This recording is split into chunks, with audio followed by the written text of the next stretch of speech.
گنبد پر پہلا پتھر لگا ہی تھا کہ شہر کے لوگ باہر آ گئے اور مندر کی طرف دوڑ اٹھے۔ دوسرا پتھر گنبد کے اندر چلا گیا تھا اور گنبد کے پتھر بھی اندر گرے تو جو پنڈت اور دوسرے لوگ عبادت میں مصروف تھے دوڑتے ہوئے باہر کو آئے، اور جب جھنڈا گرا تو لوگوں میں بھگدڑ سی برپا ہو گئی۔ ان کے لیے قیامت کی نشانی تھی۔ عورتوں نے رونا اور چلانا شروع کر دیا۔ قلعے کی فوج نے شہر کے دروازے کھول دیے اور فوج رکے ہوئے سیلاب کی طرح باہر آ گئی۔ شہر کے لوگ بھی زندگی کا آخری معرکہ لڑنے کے لیے اپنی فوج کے ساتھ باہر آ گئے اور سب نے اسلامی فوج پر حلہ بول دیا۔ مجاہدین آمنے سامنے کی لڑائی کے لیے تیار تھے۔ ہندو پاگلوں کی طرح آئے، ان میں کوئی ترتیب نہیں تھی۔ مجاہدین نے پیچھے ہٹ کر جوابی حلہ بولا تو ہندو فوج پھر قلعے کے اندر چلی گئی اور دروازے بند ہو گئے۔ محمد بن قاسم نے حکم دیا کہ تمام منجنیقوں سے شہر پر پتھر برسائے جائیں۔ دیوار کے اوپر ایک بھی سپاہی نہیں رہا تھا۔ جھنڈا گرنے سے وہ ہوش و حواس کھو بیٹھے تھے۔ مجاہدین نے دیوار پر کمندیں پھینکی اور اوپر چڑھنے لگے۔ سب سے پہلا مجاہد دیوار پر چڑھا، اس کا نام آج بھی تاریخ میں محفوظ ہے۔ وہ تھا سعدی بن خریمہ۔ وہ کوفہ کا رہنے والا تھا۔ شہر پر پتھر گر رہے تھے،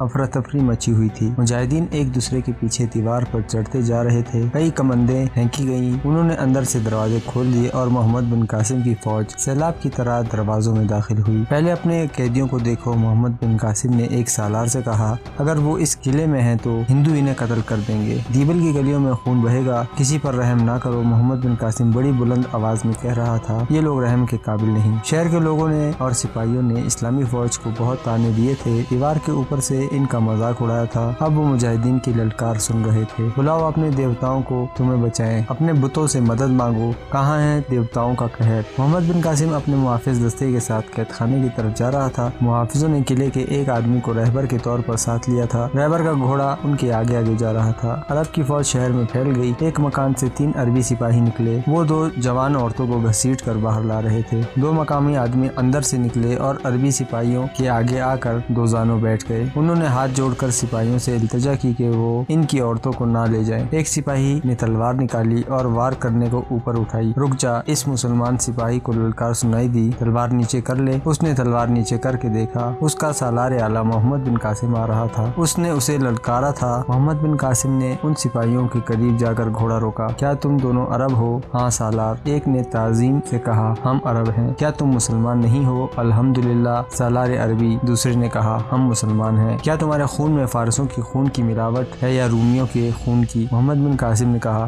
خدا کی قسم، میرے اللہ کے رسول صلی اللہ علیہ وآلہ وسلم نے نہتوں پر ہاتھ نہیں اٹھایا تھا۔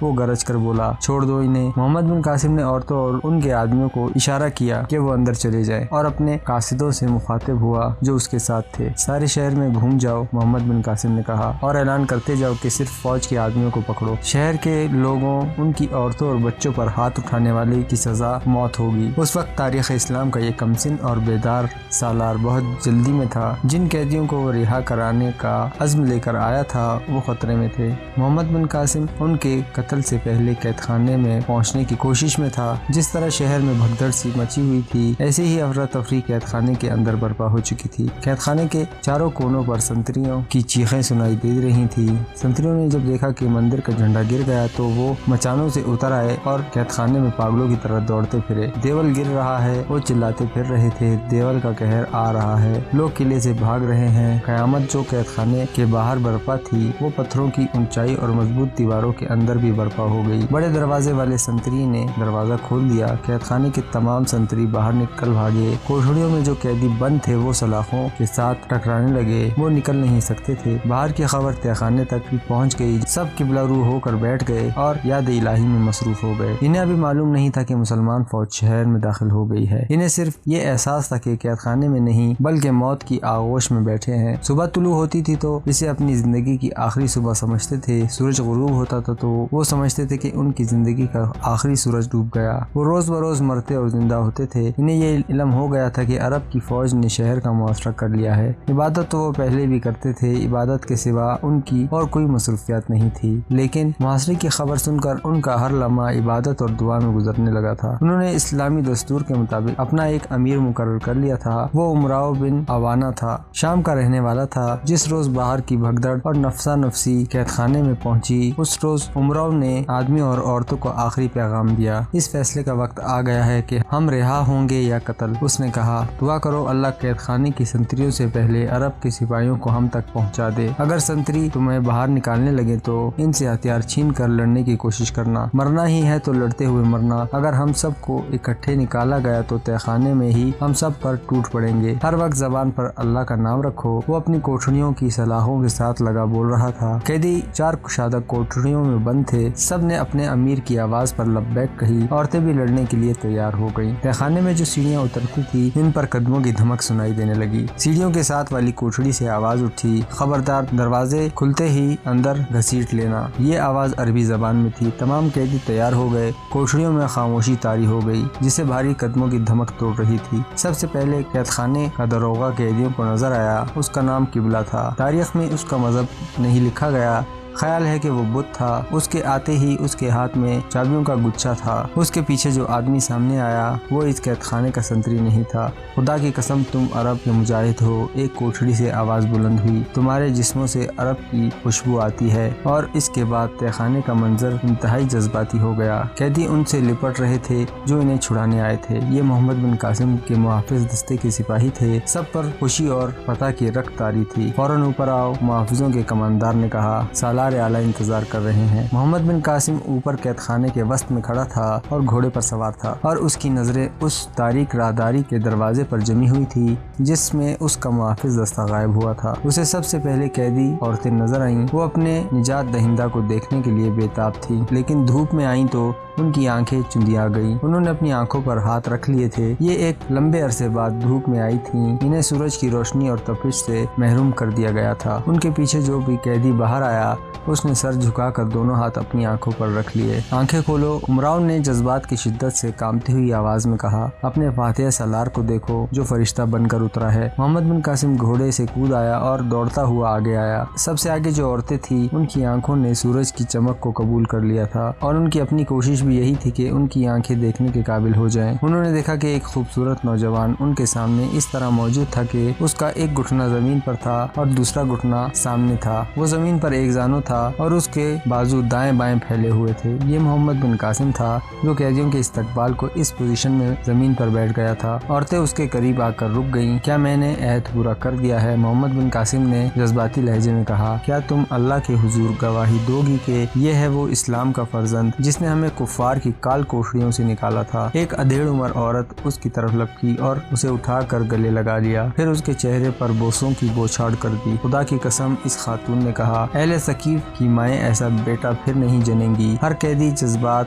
اور عقیدت سے دیوانہ ہو کر محمد بن قاسم سے لپٹ لپٹ کر ملا۔ محمد بن قاسم رہا کرائے ہوئے قیدیوں کے ساتھ قید خانے کے دفتر میں گیا۔ اس نے قید خانے میں ان قیدیوں کا شور سنا جو بند کوٹھڑیوں کی سلاخوں کو جھنجھوڑ رہے تھے، اور جو قیدی باہر تھے وہ اپنے پاؤں پر پڑی ہوئی آہنی بیڑیوں کو پتھروں سے توڑنے کی کوشش کر رہے تھے۔ وہ سب زنجیروں میں بندھے پرندوں کی طرح تڑپ رہے تھے، پھڑپھڑا رہے تھے۔ داروغہ کو پکڑ لاؤ، محمد بن قاسم نے حکم دیا، اور اسے قتل کر دو۔ محافظ دوڑ پڑے۔ قید خانے میں ہر جگہ دیکھا، محافظوں کو صرف قیدی دکھائی دیے۔ ان سے پوچھا، داروغہ کہیں نظر نہیں آ رہا؟ محمد بن قاسم جب قید خانے میں داخل ہوا تھا تو اسے داروغہ مل گیا تھا۔ اس نے فوراً بتایا تھا کہ عرب کے قیدی کہاں ہیں۔ اس نے چابیاں لی اور محافظوں کے ساتھ تہ خانے کی طرف چل پڑا تھا۔ جس وقت قیدی باہر آ کر محمد بن قاسم سے ملے تھے اس وقت داروغہ وہاں سے کھسک گیا تھا۔ 2 قیدی بیڑیوں سمیت قدم گھسیٹتے قید خانے کے بڑے دروازے سے نکل رہے تھے۔ انہوں نے بتایا کہ داروغہ باہر چلا گیا ہے۔ 2 محافظوں نے باہر کو گھوڑے دوڑا دیے۔ انہوں نے داروغہ کو پہلے دیکھا تھا۔ تھوڑی ہی دور گئے تو انہیں داروغہ جاتا نظر آیا۔ اسے پکڑ کر محمد بن قاسم کے پاس لایا گیا۔ کیا تو سمجھتا تھا کہ دیبل سے زندہ نکل جائے گا؟ محمد بن قاسم نے اس سے ترجمان کی معرفت پوچھی۔ اے فاتح سالار، داروغہ نے کہا، اگر میں زندہ نکل جانے کی کوشش کرتا تو آپ کے ان آدمیوں کو اتنی آسانی سے نہ مل جاتا۔ کیا تو زندہ نکلنے کی کوشش میں نہیں تھا؟ محمد بن قاسم نے پوچھا۔ کیا تو قتل ہونا چاہتا ہے؟ نہیں، نہیں، دروغہ نے کہا، اگر آپ مجھے قتل کرنا چاہتے ہیں تو اس کی وجہ صرف یہ ہوگی کہ آپ فاتح ہیں، اس کے سوا آپ کے پاس میرے قتل کا کوئی اور جواز موجود نہیں۔ کیا ان بے گناہوں کو اتنا عرصہ قید میں رکھنا کوئی جرم نہیں؟ محمد بن قاسم نے کہا، تمہارا یہ جرم کیسے بخش دوں؟ کیا ان بے گناہوں کو اتنا عرصہ زندہ رکھنا جرم ہے؟ دروغہ نے کہا، انہیں ہمارے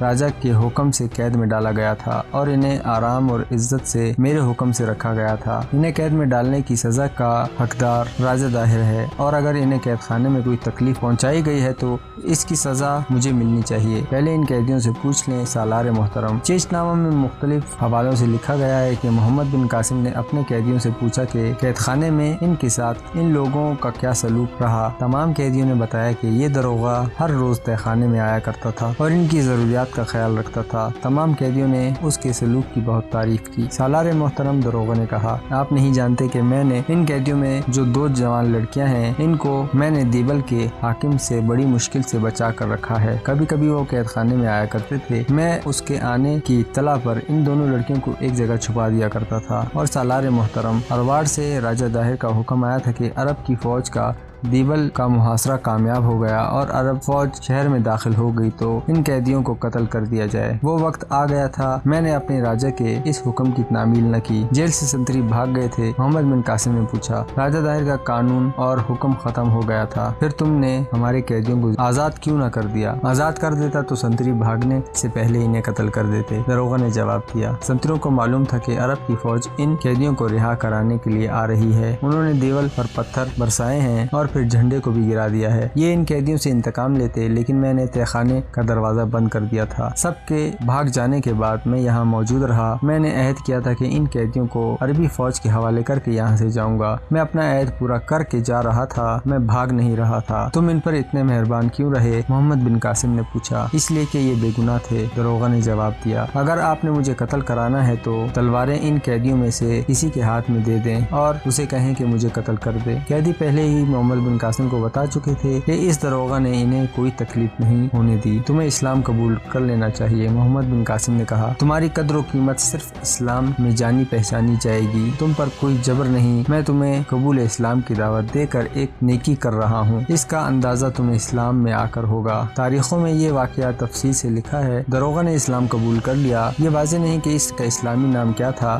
یا پہلے ہی اس کا یہی نام تھا اور یہ بدلا نہیں گیا۔ تاریخوں میں یہ بھی لکھا ہے کہ وہ ہندوستان کے کسی اور علاقے کا رہنے والا تھا اور ہندوستان کا مشہور دانشور، صاحب علم اور اہل قلم تھا۔ محمد بن قاسم نے اس کی یہ خوبیاں بھانپ لیں اور نہ صرف قید خانے کا دروغہ رہنے دیا بلکہ دیبل کا جو امیر مقرر کیا گیا، دروغہ قبلہ کو اس کا مشیر بنا دیا۔ حمید بن وداع کو دیبل کا امیر مقرر کیا گیا۔ اسے محمد بن قاسم نے کہا کہ وہ انتظامی امور اور دیگر معاملات میں قبلہ سے مشورہ لیتا رہے۔ محمد بن قاسم ابھی قید خانے میں ہی تھا اور اس نے قبلہ کو دروغہ قید خانہ مقرر کر دیا۔ کیا یہاں ایسے بھی بے گناہ قیدی ہیں؟ محمد بن قاسم نے قبلہ سے پوچھا۔ جس ملک کا حاکم سچ سننا پسند نہ کرتا ہو اس ملک کے قید خانوں میں سچ بولنے والے بھرے ہوئے ہوتے ہیں، قبلہ نے جواب دیا۔ یہاں کئی بے گناہ ہوں گے، یہ فیصلہ تم خود کرو قبلہ۔ محمد بن قاسم نے کہا، جنہیں بے گناہ سمجھتے ہو انہیں رہا کر دو اور جو مجرم ہیں ان کی سزائیں اگر جرم کی نسبت زیادہ ہے تو کم کر دو۔ اب اسلامی عدل و انصاف کے اصول چلیں گے۔ عرب کے جن قیدیوں کو رہا کرایا گیا تھا ان کے متعلق محمد بن قاسم نے حکم دیا کہ انہیں فوراً کشتیوں میں عرب بھیج دیا جائے۔ اس نے ان قیدیوں کے ساتھ بہت باتیں کی۔ تم اللہ کا شکر صرف اس پر بجا لاؤ کہ تم اس قید خانے سے زندہ سلامت نکل آئے ہو جس سے تم جیسے قیدی زندہ نہیں نکلا کرتے، بلکہ اللہ نے تمہیں بہت بڑی سعادت بخشی ہے۔ محمد بن قاسم نے قیدیوں سے کہا، تم یہاں قید نہ ہوتے تو میں یہاں نہ آتا، میں آ گیا ہوں تو میں اس کفرستان کے گوشے گوشے میں اسلام کا نور پھیلاؤں گا۔ تمہاری قید نے میرے لیے نہیں اسلام کے لیے راستے کھول دیے ہیں۔ اس ملک کی تاریخ میں جب یہاں اسلام کی آمد کا ذکر آئے گا تو اسلام سے پہلے تمہارا ذکر ہوگا، سندھ کی فتح کے ساتھ تمہارا ذکر ہوگا۔ تم نے قید کی جو اذیت برداشت کی ہے اللہ اس کا تمہیں اجر دے گا۔